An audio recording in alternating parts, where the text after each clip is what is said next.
একদিন হঠাৎ মক্কা নগরীতে প্রচণ্ড ঝড় বৃষ্টি শুরু হলো। ঝড় বৃষ্টির প্রভাব দাপটের কারণে মক্কা নগরীর আবে জমজম কূপটি বালিতে পরিত্যক্ত হওয়ায় জমজম কূপ থেকে পানি ওঠা বন্ধ হয়ে গেল। অতঃপর মক্কা নগরীতে প্রবল আকারে পানির সংকট দেখা দিল। কোথাও কোনো পানির চিহ্ন মাত্র ছিল না।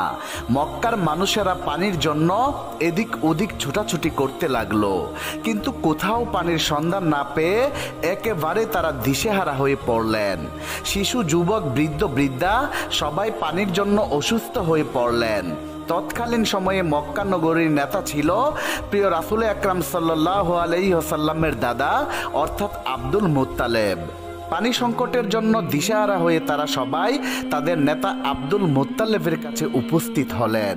উপস্থিত মক্কাবাসীগণ আব্দুল মুত্তালেবকে বললেন, আপনি আমাদের নেতা, আপনি যেভাবেই হোক আমাদের পানির বন্দোবস্ত করুন।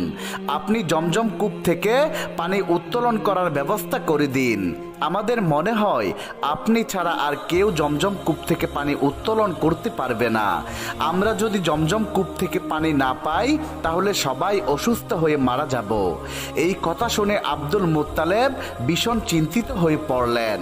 তিনি ভাবতে লাগলেন কিভাবে জমজম কূপ থেকে পানি উত্তোলন করার ব্যবস্থা করা যায়।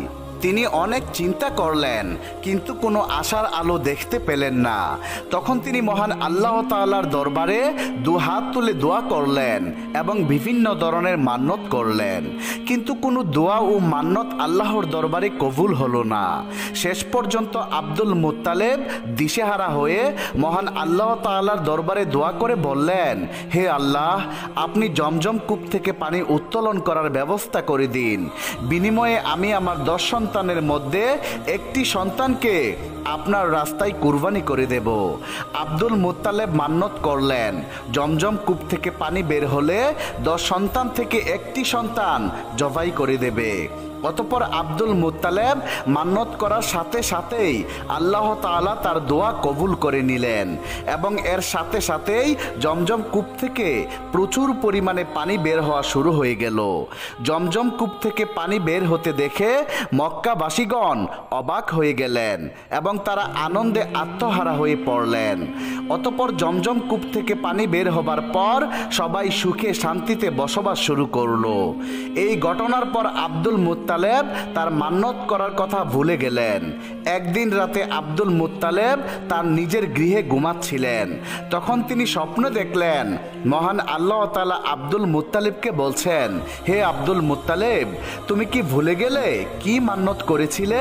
তুমি মান্যত করেছিলে যে জমজম কূপ থেকে পানি বের হলে তোমার 10 সন্তানের মধ্য হতে একজন সন্তানকে আল্লাহর রাস্তায় কুরবানি দেবে। তুমি তোমার মান্যত পূরণ করো। অতঃপর এই স্বপ্ন দেখার পর আব্দুল মুত্তালেব ঘুম থেকে জাগ্রত হলেন এবং উঠে বসলেন।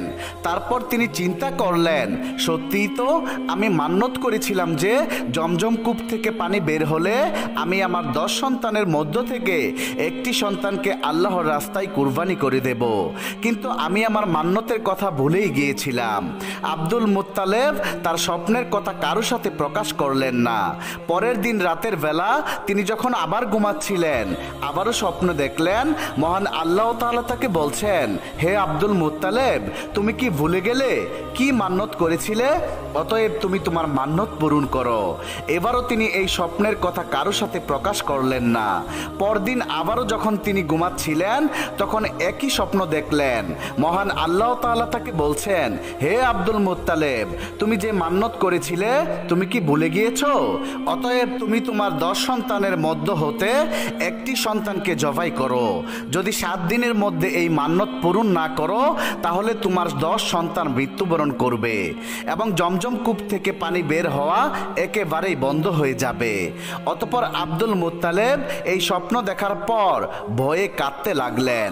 তিনি চিন্তা করতে লাগলেন, কি করবেন কিছুই বুঝতে পারছেন না, কারণ তার 10 সন্তানের মধ্য থেকে কাকে তিনি জবাই করবেন এটা বুঝতেই পারছিলেন না। পরের দিন সকালবেলা আব্দুল মুত্তালেব তাওরাত পণ্ডিতদেরকে ডাকলেন। তাওরাত পণ্ডিতরা আব্দুল মুত্তালেবের কাছে আসলেন। তখন আব্দুল মুত্তালেব ভীষণ চিন্তিত এবং পেরেশানি অবস্থায় ছিলেন। তাওরাত পণ্ডিতদেরকে তিনি বললেন, হে পণ্ডিতগণ, আমি মহান আল্লাহ রব্বুল আলামিনের দরবারে মান্নত করেছিলাম, জমজম কূপ থেকে পানি বের হলে আমি আমার 10 সন্তানের মধ্য হতে একটি সন্তানকে আল্লাহর রাস্তায় কুরবানি করে দেব। আমার মান্নত মহান আল্লাহ তাআলা কবুল করে নিয়েছেন। জমজম কূপ থেকে আবারও পানি বার হয়েছিল, কিন্তু তারপর আমি আমার সেই মান্নতের কথা একেবারেই ভুলে গিয়েছিলাম। গত 3 দিন পর্যন্ত মহান আল্লাহ তাআলা আমাকে স্বপ্ন দেখিয়েছেন। মহান আল্লাহ তাআলা আমাকে বলেছেন স্বপ্নের মাধ্যমে আমার মান্নত পূরণ করতে, আমার 10 সন্তানের মধ্য হতে এক সন্তানকে কুরবানি করে দিতে। আমি যদি আমার মান্নত পূরণ না করি তাহলে আমার 10 সন্তানই দুনিয়া থেকে বিদায় হয়ে যাবে এবং জমজম কূপ থেকে পুনরায় পানি বের হওয়া বন্ধ হয়ে যাবে। এখন আপনারাই বলুন আমি কি করতে পারি? তখন পণ্ডিতগণ বললেন, হে আব্দুল মুত্তালেব, যেহেতু আপনি এই মান্নত করেছেন এবং মহান আল্লাহ তাআলা আপনাকে স্বপ্নের মাধ্যমে সেই মান্নত পূরণ করতে বলেছেন, তাহলে অবশ্যই আপনাকে সেই মান্নত পূরণ করতে হবে। আপনাকে আপনার 10 সন্তানের মধ্য থেকে যে কোনো একজন সন্তানকে আল্লাহর রাস্তায় কুরবানি করতে হবে। পণ্ডিতগণের কথা শুনে আব্দুল মুত্তালেব অত্যন্ত চিন্তিত এবং পেরেশানি হয়ে পড়লেন। তিনি কি করবেন ভেবে পাচ্ছিলেন না। তার সন্তানের মধ্য থেকে তিনি কাকে জবাই করবেন, যেহেতু তার 10 সন্তানই তার কাছে খুবই প্রিয় ছিল। অতঃপর তিনি কোনো উপায় না পেয়ে পরের দিন 10 সন্তানকে তিনি কাছে ডাকলেন। আব্দুল মুত্তালেবের বড় সন্তান ছিলেন আব্বাস রাদিয়াল্লাহু তাআলা আনহু। আব্দুল মুত্তালেব প্রথমে তাকে বললেন, হে আমার প্রিয় পুত্র, আমি মান্নত করেছিলাম যে জমজম কূপ থেকে পুনরায় পানি বের হলে আমি আমার 10 সন্তানের মধ্য থেকে একজন সন্তানকে আল্লাহর রাস্তায় কুরবানি করে দেব। এখন তুমি কি আমার সেই মান্নতটি পূরণ করবে? তখন আব্বাস রাদিয়াল্লাহু তাআলা আনহু বললেন, আব্বাজান, এই কেমন মান্নত? আমি আপনার এই মান্নত পূরণ করতে পারবো না। আপনি আপনার অন্য সন্তানকে এই মান্নত পূরণ করতে বলুন। অতঃপর আব্দুল মুত্তালেব তার দ্বিতীয় সন্তান আমির হামজাকে বললেন, হে আমার পুত্র, তুমি আমার মান্নত পূরণ করো। তখন আমির হামজা বললেন, আব্বাজান, আপনি এ কেমন মান্নত করেছেন? আপনার মান্নতের জন্য আমি আমার জীবন দিতে পারবো না। আপনি আপনার অন্য সন্তানকে বলুন। এভাবেই আব্দুল মুত্তালেব একে একে তার সব সন্তানকে বললেন, কিন্তু কেউ এতে রাজি হলো না। বাকি ছিল তার একটি সন্তান, সেটি হলো ছোট সন্তান, যার নাম ছিল আব্দুল্লাহ। আব্দুল মুত্তালেবের 10টি সন্তানের মধ্যে আব্দুল্লাহ ছিল সবার ছোট এবং আব্দুল মুত্তালেবের সবচেয়ে প্রিয় সন্তান। আব্দুল মুত্তালেব আব্দুল্লাহকে অনেক স্নেহ করত এবং অধিক পরিমাণে ভালোবাসত। যখন আব্দুল মুত্তালেবের কথায় তার ছেলেরা কেউ রাজি হলো না, তখন আব্দুল মুত্তালেব অত্যন্ত চিন্তিত হয়ে পড়লেন। অতঃপর আব্দুল্লাহ তার পিতার চিন্তিত মুখমণ্ডল দেখে বললেন, আব্বাজান, কি হয়েছে? আমি তো কিছুই বুঝতে পারছি না। আপনি কি নিয়ে এত চিন্তা করছেন? তখন আব্দুল মুত্তালেব তার ছোট পুত্র আব্দুল্লাহকে তার মান্নত করা সমস্ত ঘটনা খুলে বললেন। তখন ছোট পুত্র আব্দুল্লাহ বললেন, আব্বাজান, আপনি কোনো চিন্তা করবেন না। আব্বাজান, আমাকে আপনি আল্লাহর রাস্তায় কুরবানি করে আপনার মান্নত পূরণ করুন। আব্দুল মুত্তালেব তার ছোট পুত্র আব্দুল্লাহর কথাগুলো শুনে খুবই খুশি হলেন, কিন্তু অন্যদিকে অত্যন্ত দুঃখ পেলেন, কারণ আব্দুল মুত্তালেবের অত্যন্ত প্রিয় ছিল তার ছোট পুত্র আব্দুল্লাহ। প্রিয় সন্তান হারানোর ব্যথা তার হৃদয়ে বইতে লাগলো।